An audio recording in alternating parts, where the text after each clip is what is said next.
Bonjour tout le monde. Spectaculaire commence aujourd'hui, mercredi 5 avril 2017. Christophe Rollin au micro, émission numéro 128. Gérald, tu te rappelles la règle, hein, ce n'est pour l'instant que moi qui parle et pourtant il y a du monde qui souhaiterait parler. Isa peut-être, qui est de retour. Salut Isa. Il y a aussi Damien Gouy, présent avec nous, fondateur, je ne sais comment le nommer, de la compagnie Théâtre, le Théâtre en Pierre Dorée, ainsi que Julien Gauthier, il est également présent, metteur en scène et comédien principal de la pièce donnée actuellement jusqu'au samedi 8 avril au TNP, Le Menteur de Corneille, 1643, une pièce absolument géniale à la lecture, et encore mieux quand on la voit sur scène au TNP, la petite salle Jean Bouise. On va en parler pendant toute cette heure jusqu'à 15h, comme tous les mercredis, les 14h05, donc je m'arrête tout de suite de parler, écoutons un peu de musique de l'époque, m'a dit Gérald, Marin Marais, le tourbillon, et puis après, eh bien, nous tourbillonnerons jusqu'à 15h avec nos invités, et vous nous écoutez sur le radiocanu.org si vous le faites sur internet, très bien, ou peut-être plus simple à Lyon, le 102.2 de la bande FM.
Bonjour à tous, bonjour chères auditrices, chers auditeurs, bonjour. Salut tout le monde. Bonjour. Eh ben, nous écoutions pour lancer l'émission Le Tourbillon. Alors c'est un peu plus tardif que 1543. 1643, ce serait plutôt à la fin du 17e, début 18e.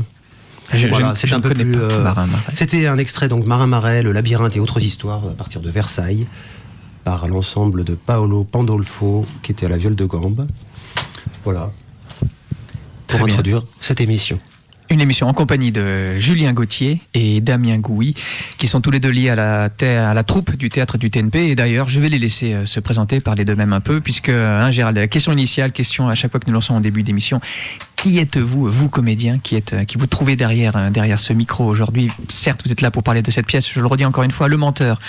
Pierre Corneille, 1643, donné actuellement au théâtre, au TNP, 20h30, c'est bien comme horaire, jusqu'à ce samedi 8 avril, et c'est bien, c'est même très bien. 1h45, tout public à partir de 13 ans. Sans entracte. Mais ça, nous en parlons dans un deuxième temps, avec la question qui sera « Mais que faites-vous actuellement ?» Donc je vous en prie, comment est-ce qu'on distribue Julien, Damien, Julien? Oui, donc bonjour à tous, donc, moi je m'appelle Julien Gauthier, alors pour me présenter... je vais parler de mon rapport au théâtre. Oui. Donc déjà, je suis d'une famille donc d'acteurs sur 3 générations. Donc c'est vrai que j'ai eu le plaisir de partager des moments de théâtre depuis mon enfance. Et par la suite, ensuite, j'ai beaucoup travaillé. J'ai commencé jeune, forcément, puisque j'étais impliqué dès le plus jeune âge. Et ensuite, je vous passe les détails, mais je suis rentré à l'ENSAT. Un détail. Vous avez fait des castings, des tournages ou je ne sais? Oui. Alors au niveau des castings, alors c'est comme ça que j'ai commencé, parallèlement à mes cours de théâtre. Je faisais le fils de Madame le Proviseur dans Madame le Proviseur sur France 2. Qui est-ce d'ailleurs, le proviseur? C'était Charlotte de Turckheim. J'allais dire Muriel Robin. Non, je me trompe, ça c'est autre chose. Ensuite, j'ai participé à KD2A, ça c'est assez connu, où je faisais comme ça des mini-sketchs, pareil sur France 2, il me semble, le matin entre les dessins animés. Bon, ça c'est un peu anecdotique. Mais si, vous n'étiez donc pas à Lyon, je suppose, à l'époque alors? Non, voilà, ouais, moi je suis parisien de licence. Et voilà, donc du coup, j'avais un agent et tout ça, et je travaillais dans le cadre de séries télévisées, et ensuite j'ai pu enchaîner avec une série qui s'appelait Vénus et Apollon, donc qui se passait dans des salons de beauté, Institut de beauté, voilà, exactement. Oui, c'était un film, je crois, au départ. Tony Marshall. Voilà, c'était un film de Tony Marshall, voilà, qui devient ensuite une sorte de série sur voilà. Donc là, j'ai eu la chance de rencontrer des super actrices, Maria de Medeiros, et puis il y avait un casting incroyable. Par ailleurs, j'ai fait des courts-métrages, notamment un court-métrage qui a beaucoup marché, notamment le lutin des courts-métrages qui s'appelait Far West de Pascal Alex Vincent. J'ai eu aussi la chance d'être jeune talent à Dami, donc tout ça, ça m'a lancé un petit peu comme ça.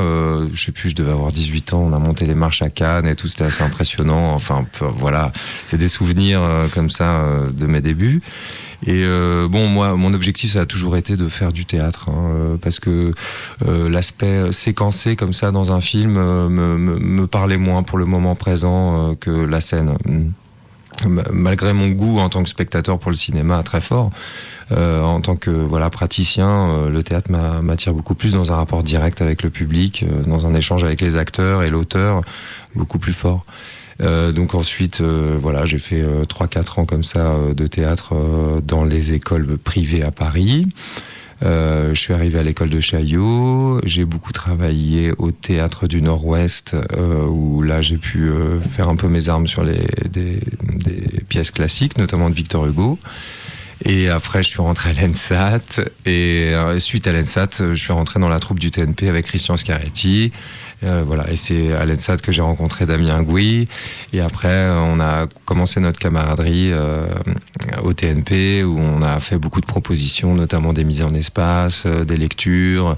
On était ensemble sur des pièces, et on a vite travaillé en autonomie, parce que Christian Scaretti nous faisait confiance et nous donnait comme ça des tâches à faire. Donc on a beaucoup collaboré ensemble, avec aussi Clément Morinière et tous les membres de la troupe. Vous êtes tous issus, je crois, de... Mince, Isa, je te coupe une seconde. Vous êtes tous issus, je crois, de promotions qui se suivent. 65e, 66e, 67e, 68e, je crois. Il y a donc également, on peut les nommer, Olivier Borle. Quoique Olivier Borle, je ne sais plus s'il sort également de l'ENSAT. Ah si, tout à fait. Clément Carabédian, Clément Morinière, Julien non plus. Donc vous, c'est Gauthier. Il y a l'autre Julien Tiphaine. Et puis pour ce qui est des filles, je ne sais plus, Jeanne Brouet, Laurence Besson, Juliette Rizou. C'est également l'ENSAT. Et ces mêmes promotions, 65, 6, 7, 8, c'est ça, plus ou moins ces années. Oui, ça s'étend sur une petite dizaine d'années. Voilà, sur Le Menteur, il y a aussi Raphaël Hioux, qui est une promotion au-dessus. Un peu antérieure. Je sais plus, 60... Antérieure, oui. 60 peut-être. Je me souviens plus. Je sais plus non plus. Vous Damien, c'est laquelle? C'est quelle promotion? 65. Et donc moi on est arrivé au TNP pour Coriolan de Christian Scaretti. Avec Vladimir Yordanov. Nada Strankar. Enfin voilà, là on est arrivé. En fait, il a beaucoup aimé notre promotion 65.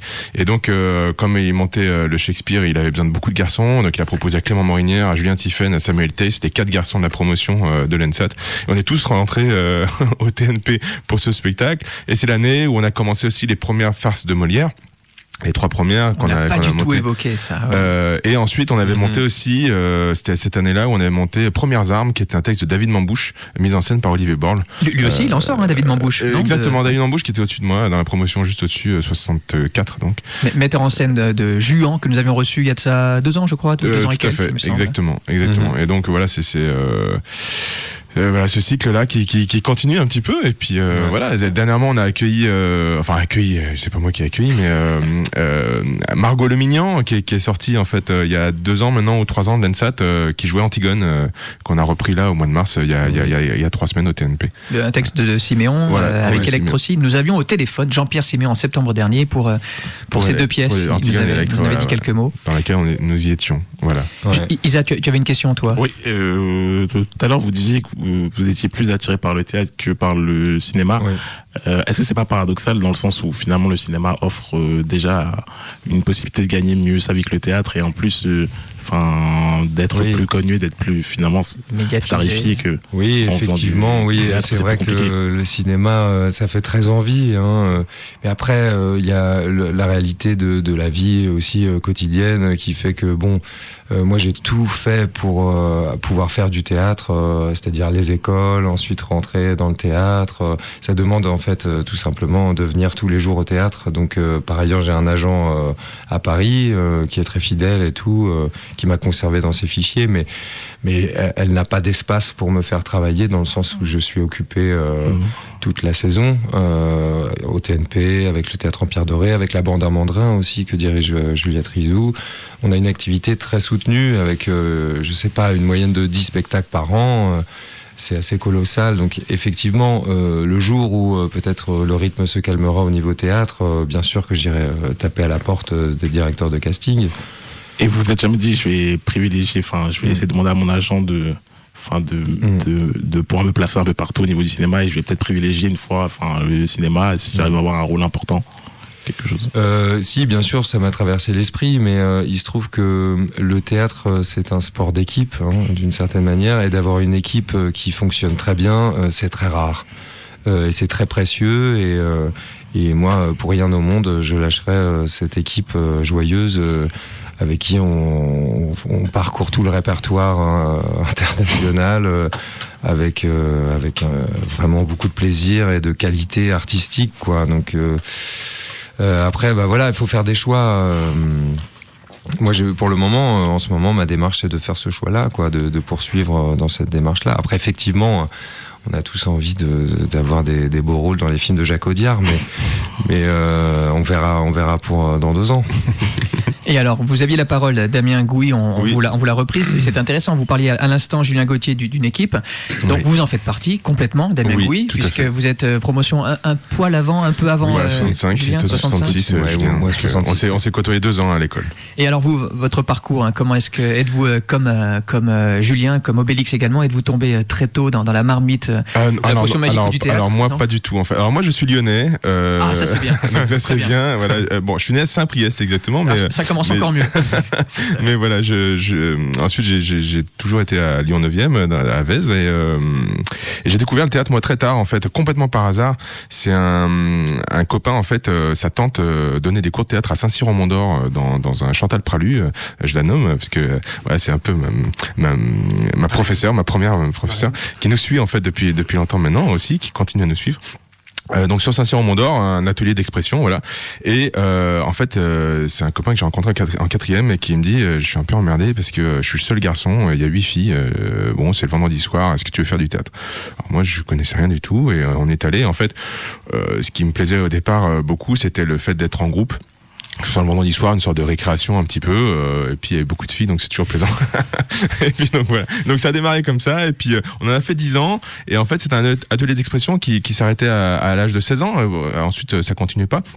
Et nous, on avait un super groupe, et donc on s'est dit on va continuer. Donc on a monté en fait le groupe Entracte, amateur complètement. Et puis au fur et à mesure, et puis on travaillait une pièce dans l'année. Et puis en fait avec les sous qu'on arrivait à avoir sur la fin de l'année, on se payait 3 jours au Festival d'Avignon. On se payait en fait des spectacles, on se payait le camping, voilà. Et puis on allait voir 5 spectacles par jour à Avignon.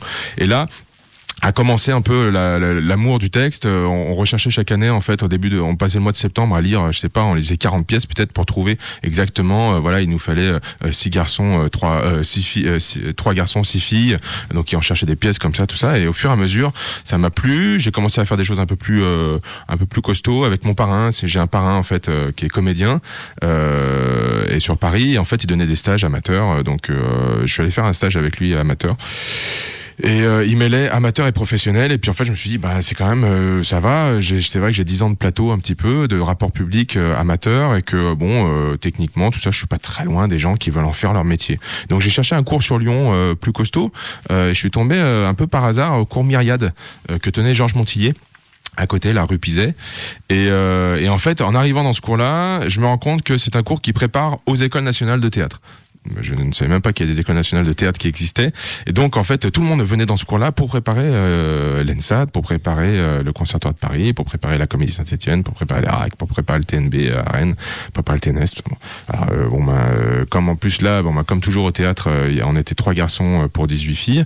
On a commencé à travailler. Et donc, comme les scènes filles-garçons sont nombreuses, quand on allait passer les concours, j'avais 16 ou 18 scènes travaillées. Donc les gens nous voyaient et on travaillait donc beaucoup en fait en tant que garçon.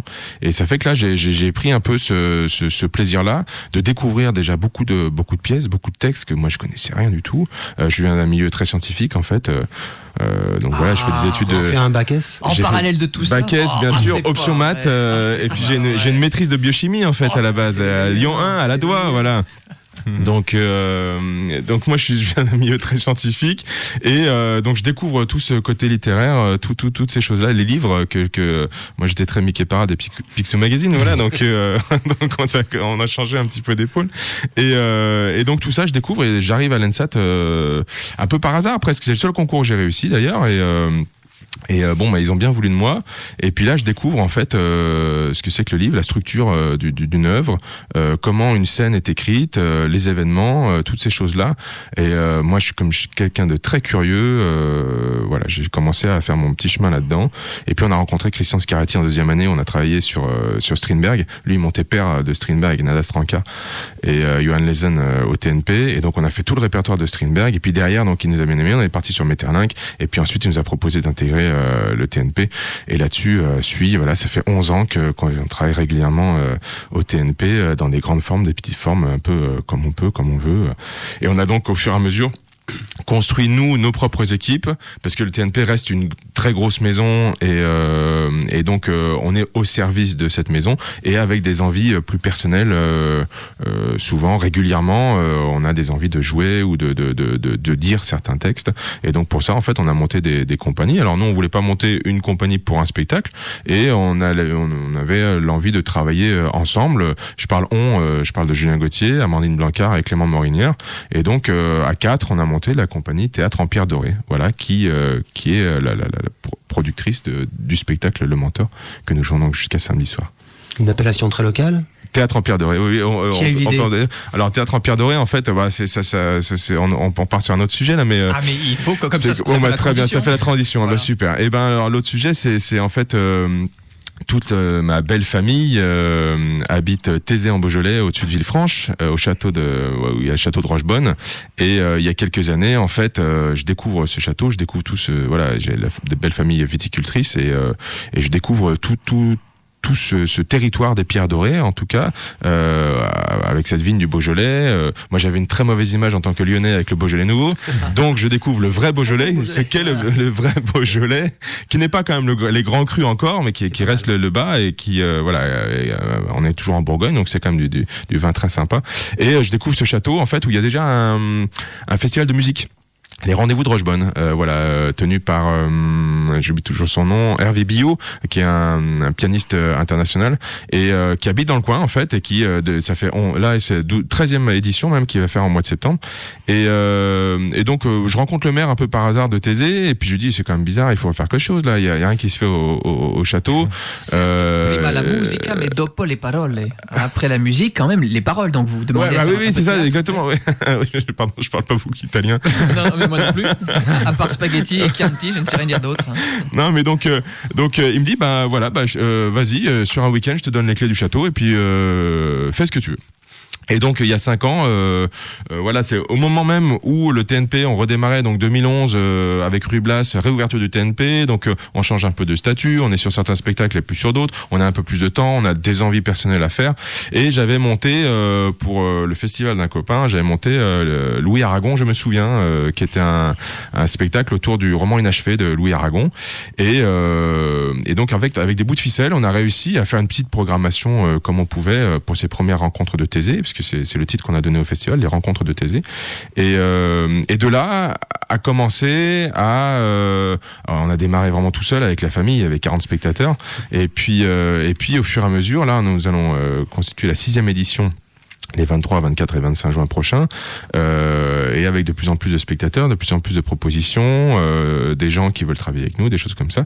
Et donc, l'idée, c'est sur un week-end, on investit le château, toutes les salles qu'on peut disponibles, et puis où le public a le droit de venir, puisque comme c'est un vieux château, il y a des salles qui sont encore inatteignables, mais on va bientôt faire des travaux, on y arrivera, pour faire un vrai théâtre dans ce château-là. Non, mais il y a toute une cour intérieure qui est magnifique. Qui date du 16e non, c'est un château du 18e, je crois, en fait. Et alors, ce qui est beau, c'est que c'est une petite fille qui a grandi au château de Grignan et qui en fait a demandé à son mari, elle voulait retrouver le château de son enfance. Et donc la façade du château de Rochebonne, c'est la façade réduite du château de Grignan. Et donc il y a toute une histoire de corrélation, et à l'intérieur il y a même un... De correspondance, on pourrait dire. Voilà.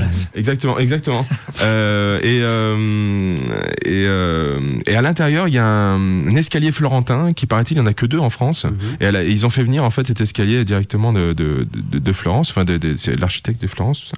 Et qui est inaccessible au public parce qu'en fait il est pas aux normes, mais c'est magnifique. Et donc à l'intérieur il y a plein de petites histoires comme ça, château de Rochebonne, et puis même Thésée en Beaujolais a elle-même beaucoup d'histoires avec il y a les bois à côté, il y a plein de choses.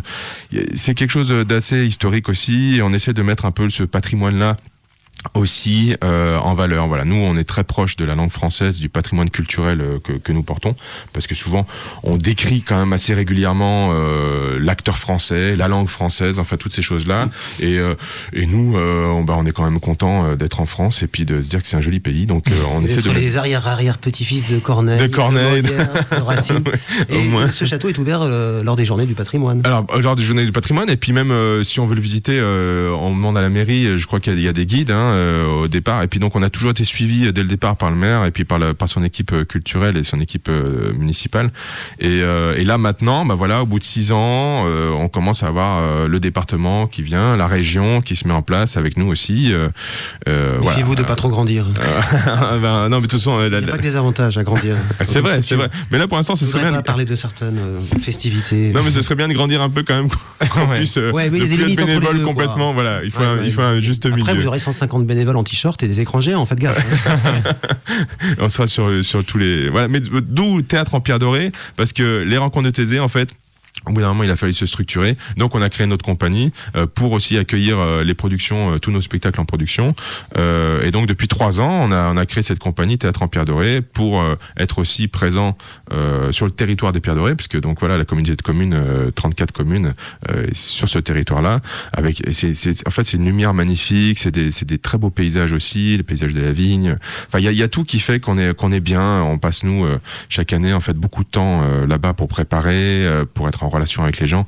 Et c'est vrai que non, même pas, on a du mal. Mais on se nourrit de la langue française. C'est une très belle nourriture déjà. Et est-ce que vous travaillez sur d'autres spectacles Oui, on travaille sur trop d'autres spectacles. non, mais si, on travaille sur beaucoup de choses. Par exemple, j'ai un spectacle en tête comme ça, La Jeanne de Delteil, qui est porteuse de ce projet. Et est-ce que ça a bien commencé, je crois, justement, aux rencontres de Thésée? Non, alors pas La Jeanne de Delteil. La Jeanne de Delteil, en fait, c'est un spectacle de Christian Scarretti qui a monté ça, en fait, il y a très longtemps à Reims, avec une des comédiennes de sa troupe de Reims. Et quand il est arrivé au TNP, en fait, et que Juliette Rizou est arrivée au TNP, il a proposé à Juliette de reprendre le spectacle qui était avec, alors je ne sais plus cette comédienne, Camille Granville. Que j'avais vu moi, en fait, à l'ENSAT, je l'avais vu, et il l'avait fait venir au grand plateau, en fait, du TNP. Et donc, il a proposé de faire une reprise. Comme nous, en fait, il nous a proposé aussi, avec Clément Morinière, de faire la reprise et Antoine Besson du Laboureur de Bohème qu'il avait monté. C'était un de ses grands spectacles à Christian, qu'il avait monté en plusieurs fois avec Jean-Marc Bory au départ, et toujours avec Serge Madjani dans La Mort. Et c'est un dialogue du laboureur qui vient de perdre sa femme avec la mort. Et donc c'était une sorte de passation de spectacle, en fait. Voilà. Et la dernière mouture, c'était Didier Sandre qui jouait le laboureur. Et donc, étant dans la troupe, il nous a dit travailler ce texte-là, et donc ensuite on l'avait joué au TNP en Saint Jean-Bouise aussi, pareil. Et donc pour La Jeanne de Delteil, c'était un peu la même chose. Donc pas de rencontre de Thésée ici, parce que je sais pas, j'avais dans l'idée que les rencontres de Thésée c'était aussi, alors peut-être me tromper, pourriez-vous mal prendre la chose, mais qu'il y avait l'idée work in progress, que ce qui était montré à Thésée c'était pas forcément une version achevée de ce qui pouvait ensuite surtout être se dérouler sur les scènes du TNP à Villeurbanne. Tout à fait. Alors en fait, à la base, il y a beaucoup de choses. Nous, ce qu'on aime dans les rencontres de TD, on a vraiment appelé ça les rencontres parce que l'idée, c'est de rencontrer le public, en fait. C'est-à-dire que souvent, on s'est rendu compte, même au TNP, les gens commencent à rester un petit peu parce qu'ils commencent à nous connaître au bout de 10 ans. Et donc, on arrive à les rencontrer et à boire des coups. Mais souvent, en fait, nous, on sort et personne n'est là, en fait. Et donc, on a fait notre spectacle et puis on se rend compte que il n'y a pas d'échange avec les gens. Alors qu'en fait, le théâtre est fait pour se rencontrer. Et donc, de pouvoir partir comme ça 3 jours à la campagne, on essaye d'avoir par exemple un prix à la journée. C'est-à-dire qu'en fait, les gens ils viennent voir un spectacle, le spectacle du soir, ou ils viennent voir ils payent 5 € de plus et ils peuvent voir tous les spectacles de la journée. Et donc en fait, souvent, ça pousse les gens à se dire ouais, on va passer une journée avec eux en fait. Voilà. Oui. Et donc dans l'après-midi, on essaye d'avoir des choses différentes avec des mises en espace, des lectures, en fait aussi, c'est qu'à la base, souvent, on a beaucoup de projets en tête, mais il nous faut du concret pour le finaliser, ce projet-là. Et donc, il y a des copains qui nous disent, moi, j'aimerais bien travailler là-dessus. Je lui dis, voilà, je te donne ce créneau-là, et tu fais quelque chose. Et une fois qu'on a cette date butoir, on fait tout pour que le spectacle ait lieu à cette date butoir. Donc, c'est souvent une première rencontre avec le public, après qui sera retravaillé. Par exemple, la première année, on avait monté Le Papa de Simon, qui est d'après une nouvelle de Guy de Maupassant, parce qu'en fait, on avait travaillé tout le samedi sur Guy de Maupassant. Et donc en fait, on travaillait parce que Maupassant a écrit des pièces en alexandrin qu'on avait fait une lecture. Et puis on avait un spectacle avec des textes, avec des pièces de Maupassant en un acte. Et il nous fallait un spectacle pour enfants. Et donc on s'est dit, on va faire une adaptation d'une nouvelle de Maupassant. Clément Morinière a lu des nouvelles de Maupassant. Le Papa de Simon lui a parlé. Il en a fait une adaptation.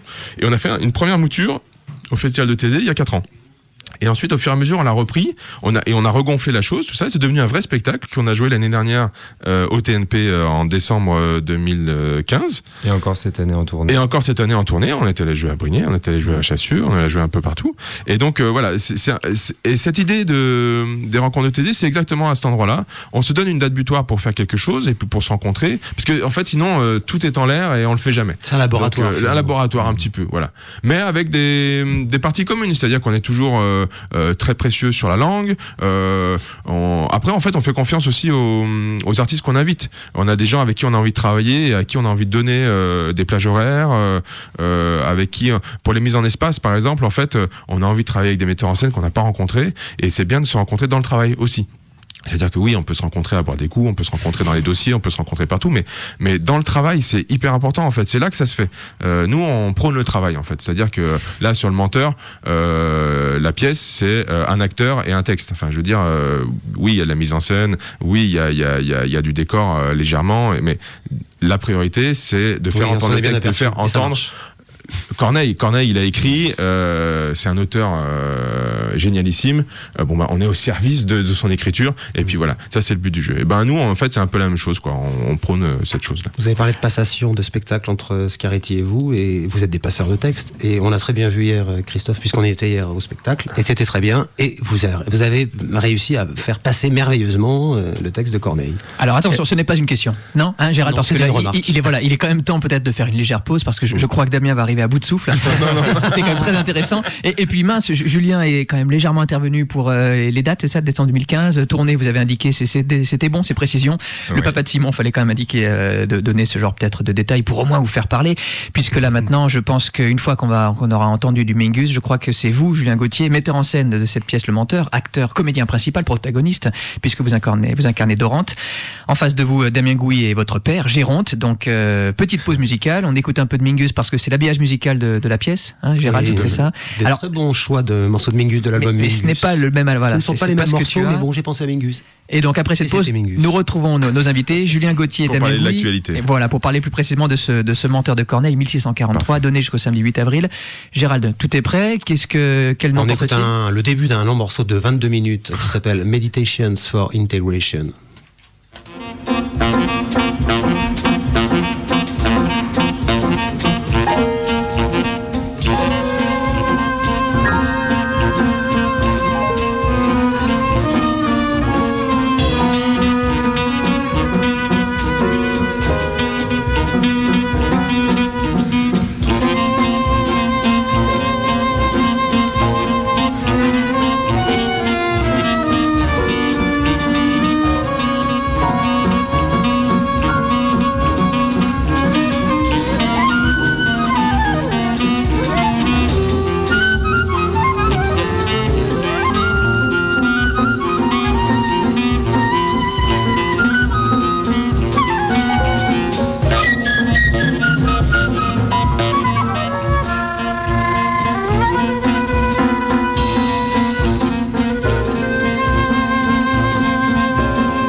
Vous êtes bien sur Radio Canu 102.2. Vous pouvez nous écouter aussi sur internet.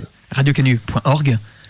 Et toi, que nous annonces-tu, Gérald ? Nous écoutions Charlie Mingus à un concert de la Salle Wagram à Paris, enregistré le 17 avril 1964. C'était Meditations for Integration, un morceau qu'on ne pourra pas écouter en entier, puisque nous recevons Julien Gauthier et Damien Gouy. Venez nous présenter Corneille, une excellente pièce d'1h45. Le menteur. Le menteur. De Corneille. Qui porte la belle langue de Corneille, dont on va parler maintenant, plus précisément. Une pièce donnée jusqu'au samedi 8 avril. Tu souhaitais parcourir la distribution, peut-être, Gérald, c'est ça ? Ou Non, c'est pas comme ça. Alors, donc, laissons la parole au metteur en scène, peut-être. Julien Gauthier, vous êtes à la fois, je l'ai indiqué à l'instant, Dorante, le comédien, le personnage, le protagoniste, le personnage principal de cette pièce, mais vous êtes aussi le metteur en scène. Je vous en prie, un petit synopsis de la pièce, ou qu'est-ce que vous pouvez nous dire de ce spectacle que donc Damien pourrait parler, parce qu'il a déjà commencé un petit peu, étape de travail, à thèser il y a de cela quelque temps. Alors, par où commencer ? C'est compliqué. Si vous voulez, alors moi déjà, le titre du menteur m'a tout de suite interpellé. Vous comprendrez pourquoi, parce que l'idée du mensonge est omniprésente dans nos vies. Et surtout, elle prête à engager du jeu. Parce que on peut voir dans des films ou dans des séries ou tout ce qui engage le jeu entre les acteurs, que les scènes où le mensonge est présent, tout de suite l'intérêt du spectateur est en éveil. Donc c'est un procédé dramatique qui déjà m'intéresse. Ensuite, au-delà du titre, parce que je n'ai pas lu que le titre, du coup dans cette pièce on voit un jeune homme étudiant en droit à Poitiers qui arrive à Paris et qui entreprend de conquérir les femmes de Paris, en quelque sorte. Donc c'est un sujet assez léger. On peut y voir des correspondances avec la Nouvelle Vague. On peut penser à François Truffaut. On peut penser comme ça. Qui aimait les femmes. Voilà. On peut penser à Douanel aussi. Et donc du coup, alors la pièce en elle-même, c'est-à-dire on peut y voir une anecdote, puisque finalement c'est très léger, un jeune homme comme ça qui arrive et qui ment aux femmes pour leur dire que c'est un grand guerrier, qui ment à ses amis pour leur dire que c'est un homme qui organise des fêtes absolument incroyables, qui ment à son père pour refuser de se marier, pour pouvoir lui dit qu'il est marié pour pouvoir justement échapper au mariage obligé. Et c'est terrible, il ment même à donc Clément Morinière, à Cliton, qui est son fidèle serviteur et confident. Et confident, c'est absolument terrible. Et d'ailleurs, si, voilà, c'est peut-être ça, cette chose à laquelle je pensais hors antenne, c'est Damien Gouy, ce rôle terrible que vous avez quand vous incarnez Géronte, qui a cette grande scène de colère. Mais Gérald, on reprendra ça ensuite. C'est dramatique, on a été scié par ça. Julien, oui, donc metteur en scène de la pièce, je vous en prie, vous, le mensonge, donc, ça parle. Le mensonge au début, d'une certaine manière, est assez gratuit, un peu innocent, et puis finalement, il devient addictif parce qu'il fonctionne très bien, et puis dans un troisième temps, il devient nécessaire puisqu'il se fait embarquer dans ses mensonges et il est obligé de les justifier et tout ça, et puis jusqu'à la fin de la pièce, il va essayer de retomber sur ses pieds en mentant une dernière fois. Donc on peut y voir un éloge du mensonge. Mais pas au sens où le mensonge est une bonne chose, mais plutôt que le mensonge est une chose qui est stimulante pour l'esprit et pour l'inventivité. Donc la morale de l'histoire sera, il s'agit pas de mentir ou ne pas mentir, mais il s'agit de bien mentir. Donc déjà, je sais pas, ça éveille l'esprit. C'est assez plaisant, quoi. Actuellement, c'est ça peut-être, non ? Ou dans l'actualité, mettons comme ça au hasard politique, il y aurait peut-être des. C'est là où on voit la différence entre absolument. la fiction, l'art, l'esthétique et la politique et la réalité. C'était beau, et puis une théorie du mensonge. Il écrit ça il y a 400 ans et que il y aurait eu universel, quoi. Il y a une pertinence encore actuellement. Et donc il y a un goût du mensonge.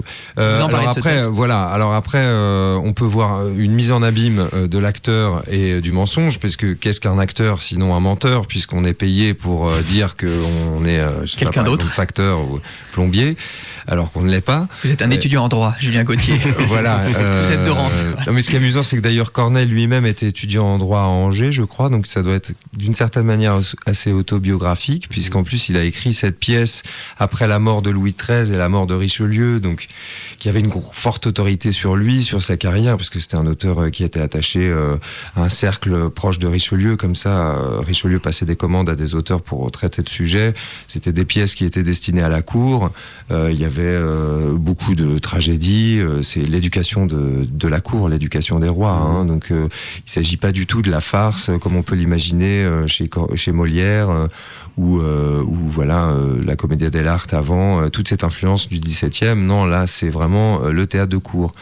Et arrive cette période un peu de liberté autoritaire, disons, pour Corneille, où là, il va revenir à ses premiers amours littéraires et proposer une comédie, et il fera la grande comédie, voilà, qu'il n'avait jamais fait jusqu'à présent d'une certaine manière, et qui annoncera plus tard la comédie de caractère de Molière. Parce que Molière, après, déclinera tous les défauts de caractère. 1643, on est encore assez tôt par rapport à Molière, c'est un poil plus tardif. Oui, mais Molière a vu cette pièce et a été très influencé, et il en parle, et il l'écrit. Ça se sent. Ouais, et ça se sent énormément. Donc c'est l'anoblissement de la comédie, cette pièce, parce qu'elle s'adresse à un public très exigeant, mais c'est aussi une période troublée où il y a la Fronde qui arrivera derrière, c'est la Régence, les gens ont envie de rigoler aussi d'une certaine manière. Et alors, anoblissement, je vous coupe une seconde parce que je pense à ce que disait Damien Gouy tout à l'heure sur un goût du texte.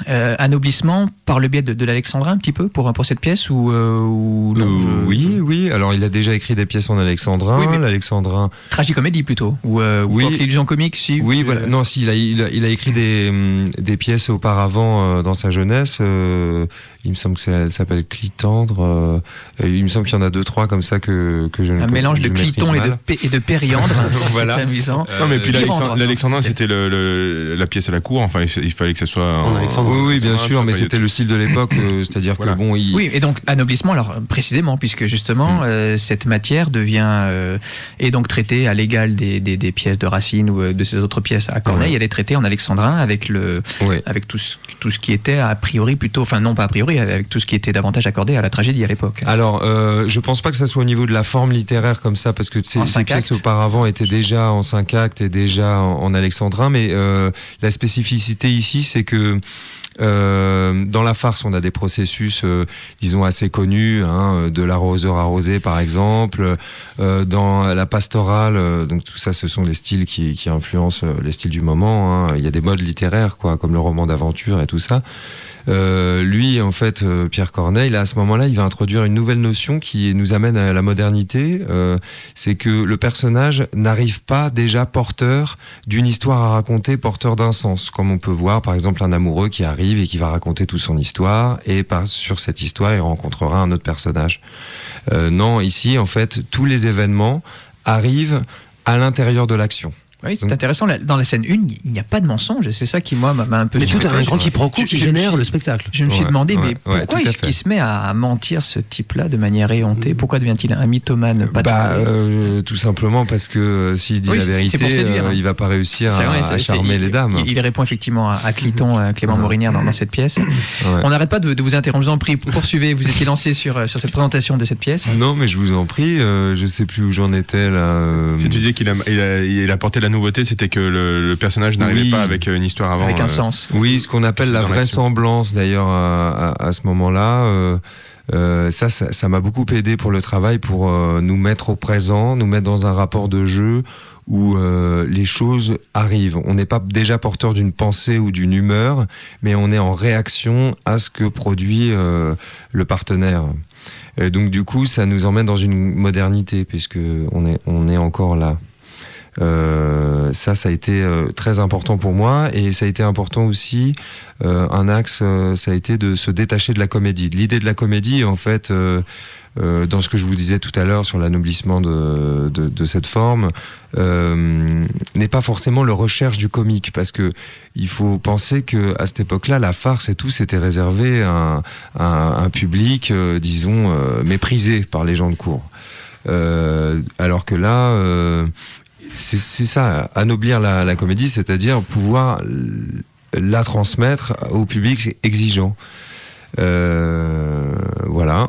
Et du coup, moi, en cherchant à ne pas être comique, ça m'a beaucoup aidé.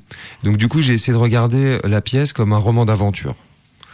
Parce que on voit des dissimulations d'identité, on voit une scène de balcon la nuit, on voit un duel avec un rival, on voit un père autoritaire, on voit un ordre social qui oblige les jeunes à se marier. Quand même, ça c'est très important dans la pièce parce que c'est quand même l'histoire des jeunes qui vont lutter contre les plus âgés, qui oppressent d'une certaine manière cette jeunesse. Donc pourquoi mentir pour être libre ?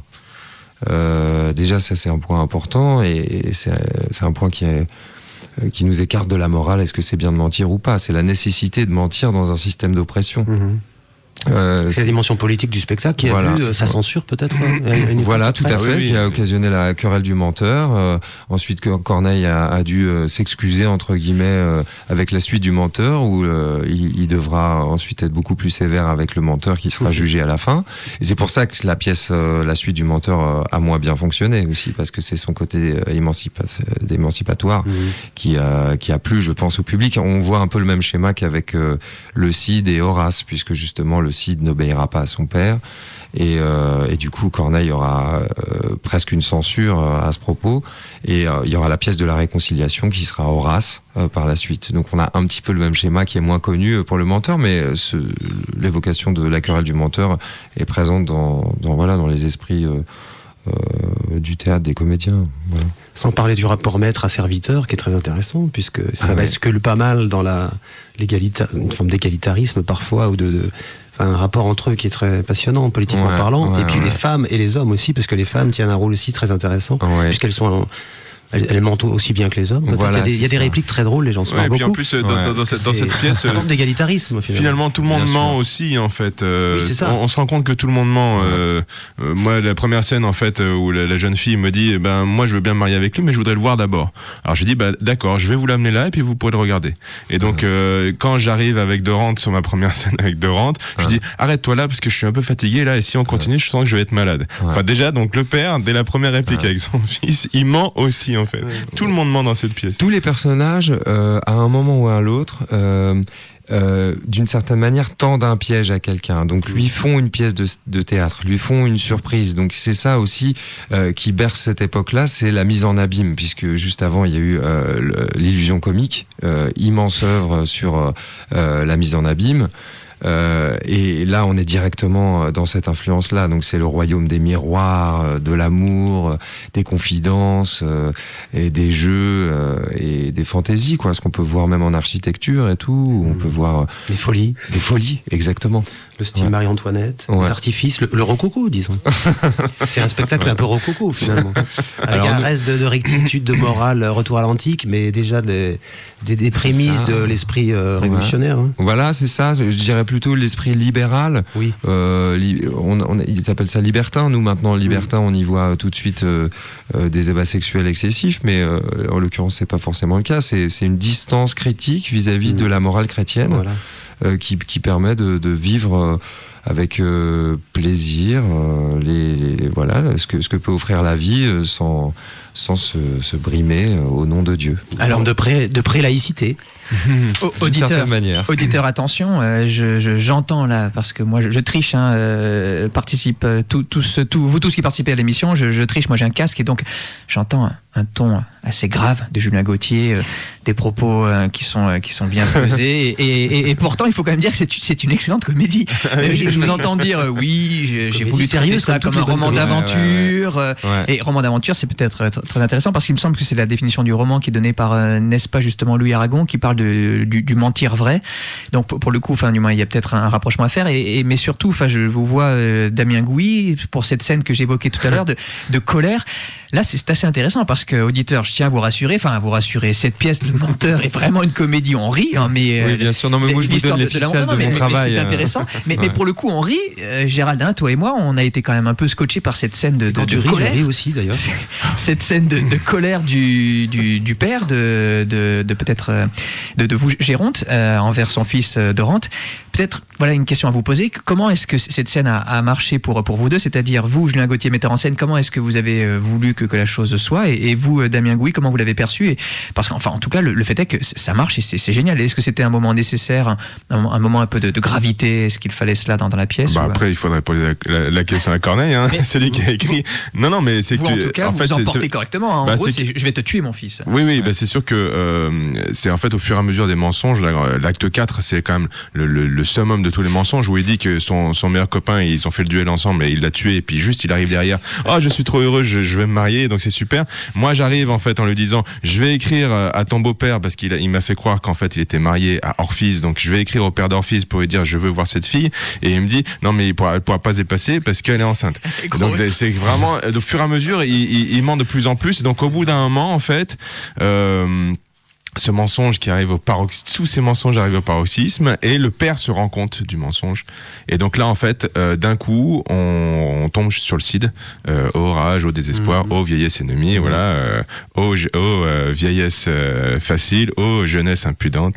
Est-ce que vous le savez, ça? Autocitation. Ah bah oui, autre mise en abîme complètement. Quand Pierre Corneille écrit ça, il se rappelle, oui. Ah bien sûr, il fait rire la salle en citant le cid. Là. Tout à fait, il y a les trois O. Complètement. Et c'est là-dessus à fond. Il y a ce petit monologue-là de l'honneur perdu, de tout ça. Donc ensuite, il y a la rencontre avec le fils, mais ça terminera quand même que par amour pour le fils, il va essayer de le sauver à nouveau, quoi. Donc il y a quand même quelque chose où l'honneur a été bafoué, mais l'amour est plus fort que l'amour du père est plus fort pour le fils que cet honneur-là.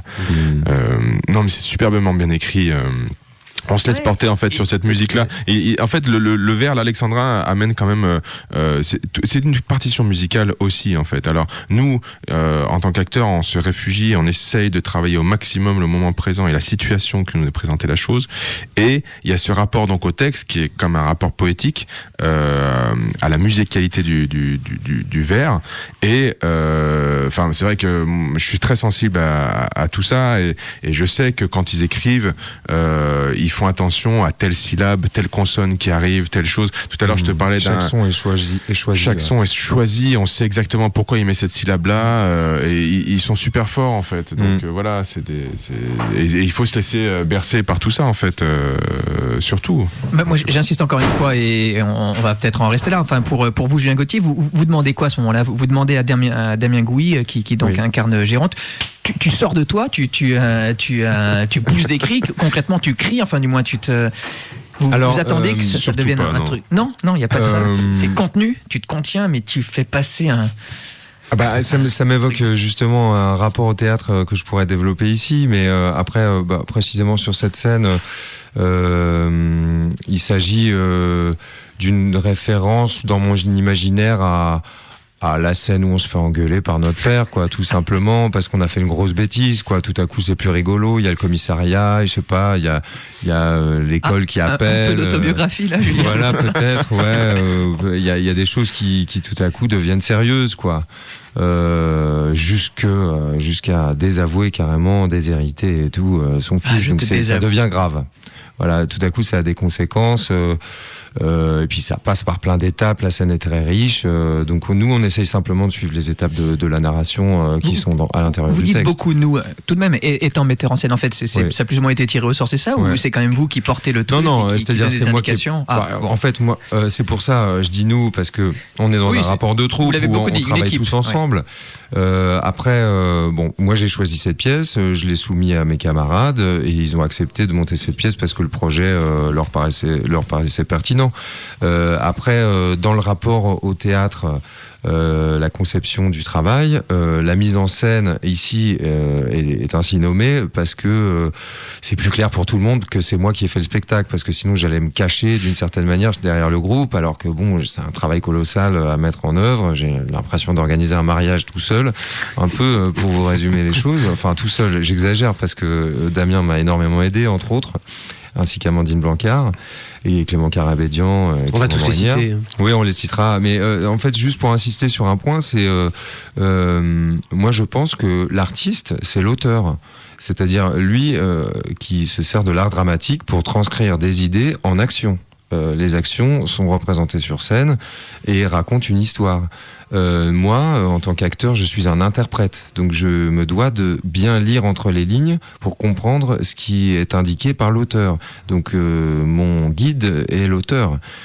Après, le désir de mise en scène, d'une certaine manière, est un habillage. Après, quand je choisis le jazz, je vais dans le sens du côté aventureux et de suspense de la pièce, mais pour servir la pièce. Quand je choisis le tréteau, c'est pour aller dans les contraintes de notre compagnie, parce qu'on joue souvent devant des parterres de chaises où on n'a pas assez d'argent pour le gradin. Tout ça, ce sont des contraintes. C'est pas une question de choix. Je ne suis pas créateur ici. C'est malgré moi. Ce qui se passe, c'est que je pense que la mise en scène est un travail, en tout cas pour moi, d'interprétation. Et j'insiste là-dessus parce que c'est pas toujours qu'on voit ce rapport aux choses, et c'est quelque chose qui est très important pour nous en tant qu'acteurs. Alors nous, Gérald, tu les as sous les yeux ? Oui, alors ça marche les très artistes bien. Associés. Ça confirme la sensation du spectateur qui est d'accéder de manière très agréable à ce texte qui pourrait paraître compliqué, ardu, difficile, mais en fait qui coule comme de l'eau de source avec sa musicalité là. Et vous mâchez les mots avec une force et vous nous faites comprendre simplement par des intonations qui sont toujours justes le sens de ce que vous dites, qui pourrait parfois nous sembler éloigné, lointain, etc. Et c'est ça qui est très fort. C'est le métier d'acteur. Voilà, mise en scène minimaliste, passeur. Donc il y a 9 acteurs sur scène. Acteur ou comédien ? On en parle une prochaine fois. Laurence Besson qui joue Isabelle, Amandine Blancard joue Clarisse, Clément Carabédian joue Alcippe, Julien Gauthier, donc ici présent et metteur en scène, joue Dorante, Damien Gouy, le menteur, Damien Gouy Géronte joue son père, ici présent, Raphaël Huou joue Lucrèce, Clément Morinière, l'excellent Cliton, et Juliette Rizou Sabine, et Julien Tiphaine, Philiste. Voilà. Ouais. Et bon, mise en scène scénographie, Jessica Chauffer, Julien Gauthier. Des costumes très smart, qui sont un peu aidés par une grande créatrice de mode qui fait beaucoup de mécénat culturel, dont je ne citerai pas le nom, mais vous l'avez tous reconnu. Les lumières sont pas mal, très sobres aussi. Bon, c'est très efficace. C'est la place au génie de cette pièce et de Corneille, qui est révélé. Je connaissais pas le texte, et même quand, chers auditeurs, auditrices, allez-y, et si vous connaissez pas le texte, vous pourrez boire ce texte. Ah oui, boire, c'est ça. Ouais, c'est ça. C'est souvent qu'on dit qu'on voit avec nos oreilles. Aussi. Et on écoute avec nos yeux. C'est Shakespeare qui dit ça. Mais il faut quand même le dire, c'est absolument génial. Moi, je l'ai donc lu, j'ai triché peut-être, je l'ai donc lu la veille, et j'ai trouvé ça absolument génial à la lecture, mais le voir, c'est sans comparaison. Il y a des choses qu'on remarque encore plus, encore mieux, c'est absolument épatant. Moi, le mensonge et prétexte à fabulation poétique, on l'a pas dit, mais c'est quand même ça, ce texte. Gérald, je comptais terminer sans générique. L'opportuniste de Dutronc pour dire la réalité politique du mensonge. On va rester dans le jazz. Une prochaine fois. On va rester dans le jazz, on va écouter Billie Holiday, Without Your Love. On n'aura pas parlé de la suite, alors on n'a pas parlé de l'avenir. Oui, bon, il faudra qu'on revienne. J'ai trop parlé. Si, peut-être, allez, une minute, que souhaitez-vous évoquer ? Le spectacle se continue. On a la rencontre de Thésée. Voilà, rencontre de Thésée, donc la prochaine rencontre, 6e rencontre, 23, 24, 25 juin prochain. Vendredi, samedi, dimanche, c'est ça ? Voilà. La prochaine création, Théâtre Empire Doré, donc ce sera pour les rencontres de Thésée, un montage de texte sur Raymond DeVos. Voilà, un petit cabaret, un petit comité à 2. Et puis, retrouvez-nous la saison prochaine. Le DeVos, il sera créé au Théâtre des Marronniers en janvier 2018. Et nous allons finaliser une création que nous avons fait aussi, une étape de travail que nous avons fait l'année dernière aux rencontres de Thésée. C'est le Ploutos d'Aristophane qu'on jouera à Chassieux en novembre prochain. Ploutos d'Aristophane, qui est un texte magnifique aussi, adapté par Clément Morinière, avec toute l'équipe du Théâtre Empire Doré. Caravane Théâtre. Caravane Théâtre à Chassieux, voilà, le 10 novembre je crois. On a 15 jours en fait, résidence début septembre, pour finaliser ce travail qui est tout sur un thème de l'argent. Et c'est super, Aristophane, argent, politique, c'est drôle, c'est comique. Et on s'amuse beaucoup aussi sur ce spectacle-là.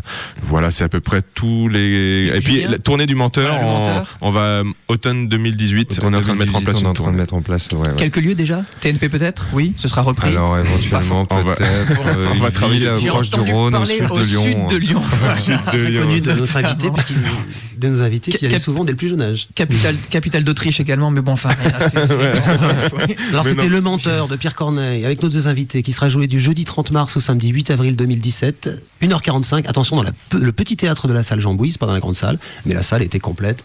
Ils ont eu une ovation bien méritée hier soir. On a rajouté à 14h30 le samedi. On joue à 14h30 le samedi. On joue 2 fois le samedi. Et c'est bon de venir à 14h30. Et allez-y, c'est un grand plaisir de théâtre. On est peut-être plus sensible encore au texte. Merci encore. Merci beaucoup à vous d'être venus. Merci à vous. On écoute donc on l'a Billy et Lester Young pour le jazz. Voilà, jazz. Et sinon pour ce qui est de et sinon pour l'amour aussi. Très bien. Pour ce qui est de vous tous auditeurs, on va retrouver maintenant Pascal pour le blues des Canuts.